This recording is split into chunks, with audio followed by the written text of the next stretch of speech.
साम्राज्य, सामान्यांचा असामान्य आवाज। शहर व जिल्ह्यात होळीचा सण जल्लोषात साजरा।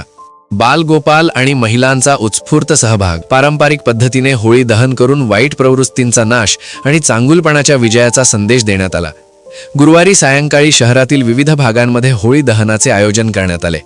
नागरिकांनी एकत्र येत पूजा अर्चा करून सुख समृद्धी व शांतीसाठी प्रार्थना केली। लहान मुलांपासून ते ज्येष्ठ नागरिकांपर्यंत सर्वांनी उत्साहाने सहभाग घेतला। बालगोपालांनी रंगांची उधळण करत आनंद लुटला, तर महिलांनी पारंपरिक वेशभूषेत एकत्र येत सण साजरा केला। पारंपरिक रीतिरिवाजांचे पालन करत साजऱ्या झालेल्या या उत्सवाने एकोप्याचा आणि बंधुभावाचा संदेश दिला। उत्साह, आनंद आणि एकतेचे प्रतीक असलेली होळी शहर व जिल्ह्यात शांततेत आणि आनंदात पार पडली।